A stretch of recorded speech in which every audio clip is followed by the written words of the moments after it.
할렐루야. 153 저녁기도에 오신 여러분들을 주님의 이름으로 환영하고 축복합니다.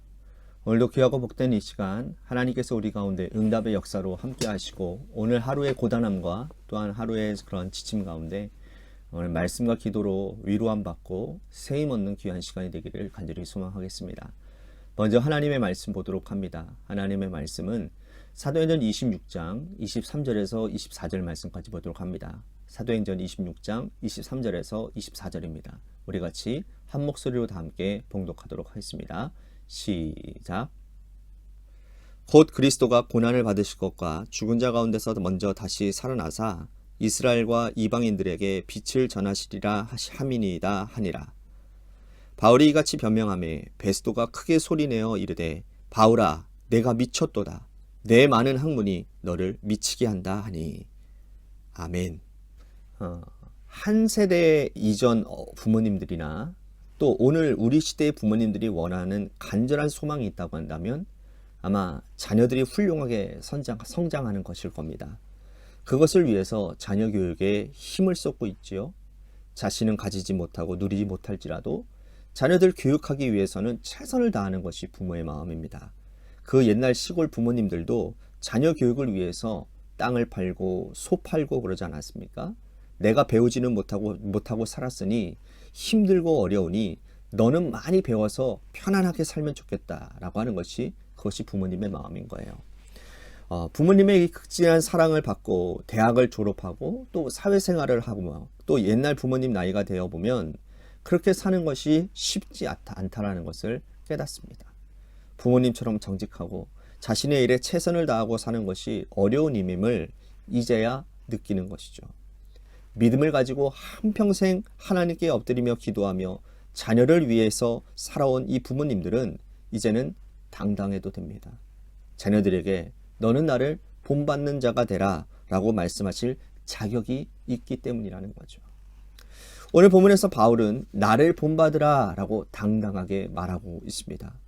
벨릭스가 총독의 임기를 다 채우고 이제 본국으로 돌아갔어요. 벨릭스의 후임으로 베스도가 왔습니다. 로마 유대 총독이 바뀌자 유대인들이 이 베스도에게 찾아와서 바울을 다시 고발하는 거예요. 베스도는 유대인의 지도자들과 바울을 불러놓고 그들의 이야기를 차례차례 듣습니다. 그 자리에서 바울은 로마로 가서 황제 앞에서 정식으로 재판을 받겠다고 선언을 하는 거예요. 그들은 로마법에 따라서 이 바울을 로마로 보낼 수밖에 없게 된 것이죠. 하지만 베스도는 그렇게 바울을 보낼 수가 없었습니다. 적절한 사유를 기록해서 보내야 했기 때문이라는 거죠. 그 때문에 베스도는 다시 바울을 불러서 그의 이야기를 들으려 했습니다. 마침 그때 총독 베스도를 문안하기 위해서 예루살렘에서 손님이 찾아왔어요. 헤롯 아그리빠와 그의 아내 버니게가 그들이었습니다. 베스도는 그들과 함께 동석시켜서 바울의 이야기를 듣습니다. 바울은 이 자리를 복음을 전할 수 있는 좋은 기회라고 여겼던 것 같아요. 그래서 헤롯과 그의 아내와 총독 앞에서 말씀을 전하는 것 쉽게 찾아오는 기회가 아니었기 때문에 이 기회를 그는 적극 활용하기로 한 겁니다. 바울은 때를 얻든지 못 얻든지 복음 전하는 일에 최선을 다했습니다. 사도행전 22장에 그는 체포당했지만 많은 유대인들과 또한 로마 군인들 앞에서 복음을 전했습니다. 24장에서도 바울은 벨릭스 앞에서 복음을 전했고 26장에서는 베스도와 헤롯, 그의 헤롯의 아내 앞에서도 복음을 전하게 됩니다. 그는 1차, 2차, 3차 선교 여행을 통해서 훈련받은 결과 세계 방방곳곳을 다니며 어떠한 상황이라도 복음을 전할 준비가 되어 있었다라는 것이죠. 바울의 이러한 모습을 보면서 우리의 나약함과 준비되지 않은 그런 약함을 다시 한번 우리는 회개하게 됩니다. 우리도 바울처럼 어떤 상황에 있든지 간에 누구를 만나든지 간에 복음을 전할 준비가 되어 있어야 되지 않겠습니까? 믿음 생활하고 예수 그리스도의 피로 거듭난 사람이라면 어떤 상황에서도 복음을 전할 수 있는 믿음과 당당함이 있어야 될 줄로 믿습니다. 바울은 그들 앞에서 말씀을 전하면서 결정적인 한마디를 던집니다. 그것은 뭐냐 하면 그리스도가 고난받은 것과 죽은 자 가운데서 다시 먼저 살아났다라는 이 사실을 전한다라는 거예요. 다시 말씀드리면 예수 그리스도의 사역을 전하다가 예수님의 고난과 예수님이 사역을 전하다가 고난과 부활을 당당하게 증거했다는 거예요. 그런데 바울의 말은 바울에게 불리하게 작용할 것입니다. 그는 재판을 받고 있는 중이고 또 로마로 가서 다시 재판을 받아야 되는 입장이거든요. 그리고 지금 그를 로마로 보내야 될 이유를 지금 베스도가 직접 듣고 기록하고 있는 중이에요. 그런데 담대하게 예수님의 고난을 전하고 또 부활하신 것을 전하고 있다는 겁니다. 예수님께서 빌라도에게 사형을 언도하고 돌아가신 이유가 뭡니까? 정치적인 이유였잖아요. 예수님께서 십자가에 달려 돌아가실 때에 십자가에 새겨진 명패가 뭡니까? 유대인의 왕 나사렛 예수 아니었습니까? 로마인이 볼 때 예수님이 스스로 유대인의 왕이라고 인정한 것은 로마 황제에 대한 반역 사건, 정치적인 사건인 거예요. 예수님은 이것 때문에 돌아가신 거거든요. 그런데 바울은 고난받고 부활하신 예수님을 전하고 있다는 거예요. 로마인들이 볼 때에 예수는 당연히 죽여야 될 사람이고 고난으로 표현하는 것을 받아들일 수 없는 것이죠. 그리고 그들이 죽인 예수님이 부활했다는 사실도 듣고 싶지 않았을 겁니다. 그런데 바울은 예수님이 고난받고 부활하셔서 지금 우리와 함께 하신다는 사실을 당당히 전하고 있는 거예요. 베스도가 이것을 어떻게 받아들이겠습니까? 그는 강한 거부를 나타내지요. 여러분들이 잘 아시는 것처럼 바울아, 너가 미쳤다. 너가 미쳤구나. 많은 학문이 너를 미치게 하는구나. 베스도가 총독 자리에서 바울의 말을 듣고 아무 반응이 없으면 주위에 있던 사람들이 베스도를 로마 당국에 고발할 것입니다. 그 때문에 그는 이런 과민한 반응을 보인 것 같아요. 진리의 말씀인 복음이 변함없는 역사적인 사실인 거잖아요. 예수께서 고난받으신 것과 부활하신 사실은 사실 역사적인 사실이고 이 사실은 누구도 바꿀 수 없는 확실한 사실입니다. 그런데 베스도는 자신의 자리를 지키기 위해서 이런 반응을 보이고 있는 거죠. 불쌍한 사람이 아닐 수가 없습니다. 바울은 그의 반응을 보고 오히려 더 당당하게 이렇게 말을 하는데요. 29절 말씀 보십시오.